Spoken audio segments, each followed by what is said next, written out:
It is Pat Downey, and he is back at FURY Professional Grappling 13 on Friday, May the 23rd, Hard Rock Hotel and Casino, Atlantic City. Big-time matchup here, Pat. The former UFC champ, Chris Weidman. Just give me your initial thoughts, man. When this bout came together, man, what were your initial thoughts on the matchup? Yeah, Jonathan hit me up. He was like, dude, I got you, Weidman. And I was like, man, don't get me excited. Because, it's not official till it's official. And then I saw the contract and got announced on the gram. And I'm like, man, my girl and I are cracking up. I'm used to, I was playing with Rockhold and Weidman in high school, you know what I mean, in the video game UFC. And now it's like quite literally do this shit until your idols become your rivals. Yeah, man, I've arrived, and I'm ready to show my gains. And my first competition as a purple belt, you know what I mean? I love it. Does that put the expectations a little higher? I mean, I know the ultimate goal is to get all the way to black belt, but hey, you get the new belt color. Yeah, yeah, exactly. The goal's there, but I want to keep building. Like, I didn't get the submission against Andre, so I'd love to not have my wrestling win it for me. You know what I mean? I took him down quite a few times throughout the match. But with Fury's rule set, that doesn't mean anything. There's no points. You know what I mean? If you don't submit the guy in the time allocated, it's going to go to takedown wins it. And, when I first competed for Fury, I'm like, dude, who the hell's me? Takedown win it? Yeah. Petrosky, Weidman, I don't care who it is. Give me one takedown to win. I'm probably going to get it. So I'd love to show my jujitsu, you know what I mean? Get a submission finish this time around. I love that, man. You mentioned the match in December. It was a great match with Andre Petrosky. Obviously, he's a big, tough, strong dude. He takes a lot of pride in his grappling. I thought it was a big win for you, but it sounds like maybe you're a little disappointed in that performance, or maybe you weren't completely happy with the way it went. Yeah.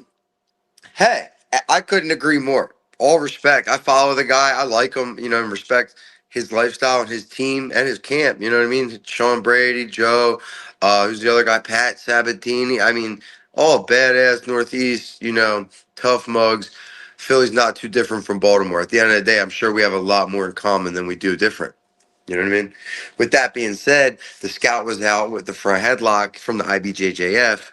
Andre's like, I'm not no blue belt. Here I just got technically I'm a purple belt going into Andre and these guys. So I'm like, oh, I just wish I because of him, I got to give him thanks. You know what I mean? Because of him, I've had to develop the next phase of my game. When people do address the front headlock, the Schultz choke, the Dars, the Anaconda, when people are properly trained, strong enough like Andre and good scout, they address it properly. I got something for that. So hopefully because it's going to happen. It's a position that's going to hit. You know what I mean? I'm sure I'm going to front headlock or chest wrap Weidman, and sure he's going to defend pretty properly and pretty similarly to Petrosky. So I can't wait for y'all to see what me and my guy Monroe Hall here in Baltimore have. Man, we've been cooking up, man. I've been cooking up in the kitchen. I love it, man. We will look forward to that surprise. I was going to ask you kind of what the focus has been. I mean, it seems like you're doing a lot of teaching, some instructionals, man. It seems like you're staying busy. Is that where you're focused on more right now than your own competitions? No, I train 3-4 times a day. You know what I mean? It's just a byproduct of it. I'll teach privates for money. I'll teach seminar for money, but I still prefer competing, but every weekend I'm not competing. It's good to be somewhere teaching, but during the week I'm training full time. And it's a big part of the reason my girl's finished college and she's free to move, you know what I mean?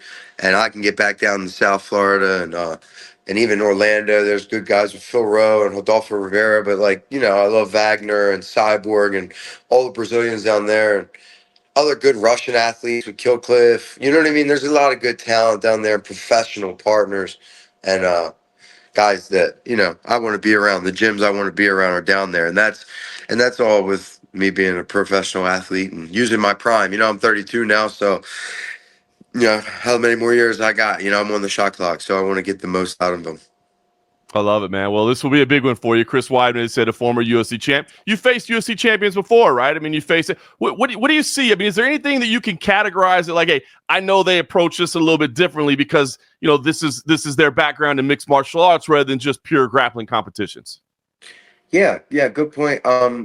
But No, because if you look at the pedigree of the UFC champs I faced, look at what they've come from, look at what they've done before the UFC and during. It wasn't Luke Rockhold's first submission grappling match. He had done it again against Nicky Roddy's trains with Hamzat. He has been with Daniel Cormier. You know what I mean? It's the same thing with like Deron Wynn, former Bellator UFC fighter, June 21st, after Weidman. Weidman's a two-time All-American from Hofstra. Deron Wynn's a national team member. Just because these guys, go into MMA, you can't forget what their background is. It just so happens they're running into a motherfucker with a better background at that. So it's tough for them. So it's really cool for me to get these matchups because I'm just showing stuff that I do, I've done to the highest in the world, and I get to do it against these guys because, of course, they're going to stand up. Of course, they want to get up. Which one of these high level fighters is going to pull guard and just try to leg lock me the whole time? And what am I doing? Just sprawling and defending because I don't want to get entangled, so I'm not passing guard because I'm being defensive from the leg lock. You know what I mean? I want to walk out of the venue. It's not fan friendly. When you get matchups like this, there's guaranteed fireworks because styles make matches. You know what I mean? Yeah, 100% true. Is that?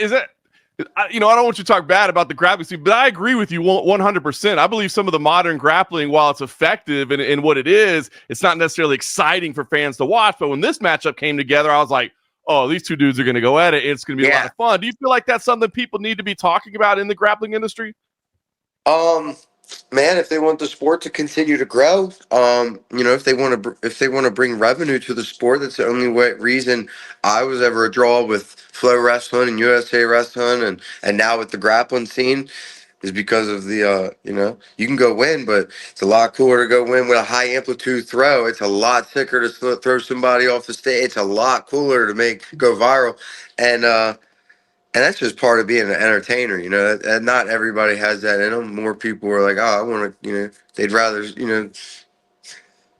get their win there by their means. And unfortunately, some people would rather watch paint dry than that. You know what I mean? Agreed. Well, you're definitely one of the more entertaining guys in the game today. And I think some of it too is, I like it when you talk as well, but it sounds like you got a lot of respect for Chris Weidman. So is there going to be any, pre-fight build-up? You can try to get in his head at all, or do you respect the guy too much to take it that way? Man, yeah, it's pretty tough to guy's a fucking Hall of Famer. It's tough. How much shit can you talk to do with? It's like, yeah. I even DM'd him. I'm like, man, I'm a fucking fan. Thank you for taking this match. Like, this is an amazing opportunity for me. You know what I mean? Dude's the bigger draw. A side, obviously, he's got 1 million followers, and his pedigree speaks for itself. So I have to if anything, yeah, kind of slap myself back into reality and say, hey, got to whip this guy's ass still. So I'm just gonna let my skills do the talking for this one. You know what I mean? But I'm gonna be ready because anytime I'm healthy and in shape, my performances are they're good. They're worth tuning in for. And I am. You know what I mean? I'm very properly prepared for this. I'm healthy, focused, in shape. What is your approach when you have these matchup a specific opponent? Do you train specifically for that opponent? Like, will you do anything specifically just for Chris Weidman, or is it more generally about just focusing on what you do? Yeah, my game plan has been the same, just learning these leg entanglements and my technical deficiencies, and still progressing towards my bigger goals. That to your point earlier, brown belt, blue belt, brown belt, black belt. Like those are the last two. Be a purple belt, get like really familiar with this game, developing guards, like putting myself in precarious scenarios. So, if anybody, it could be Weidman, it could be, Rockhold, whomever gets you there, you want to have, you want to be able to act like you've been there before. So I put myself through all these different precarious scenarios, like I just said, to, kind of like almost get ahead of the, God forbid the worst thing happens out there. You know what I mean? So I'm yeah, and that's how I like to be when I'm focused.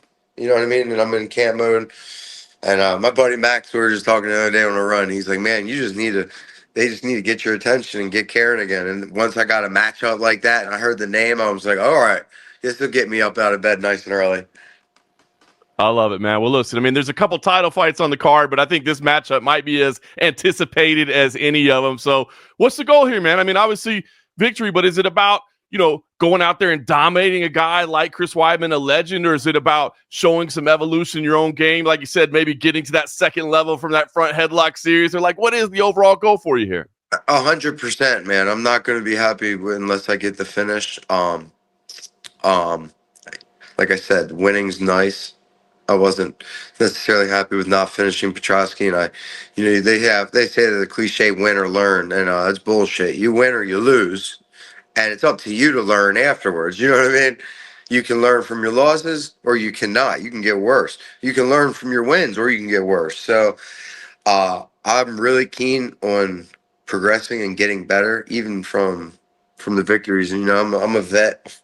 Probably wrestled over 2,000-3,000 matches. You know what I mean? We go wrestle 10-15 times in a weekend. Like, competing becomes almost numb, and you learn how to stoicism, like an even keel type of guy. You don't want to get too high on a good performance. You don't get too low on what you consider a bad performance, because I won the U.S. Open. I still was psychoanalyzing my performance. You know what I mean? So it's the Vince Lombardi thing. You're trying to attain excellence, and you can only, and then it's impossible. You can try to you're trying to get perfection, and in doing so, you get to be excellent. So, because you're never going to be perfect, man.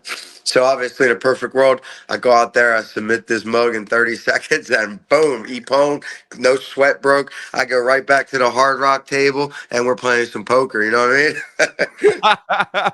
I love it, man. Well, listen, I'm definitely looking forward to this matchup. I guess last thing I'll ask you, Pat, if people maybe haven't seen you compete before, maybe they haven't even watched FURY Professional Grappling before, but they know the name Chris Weidman, right? Like, why would you tell them, hey, tune into this? You need to be watching this matchup.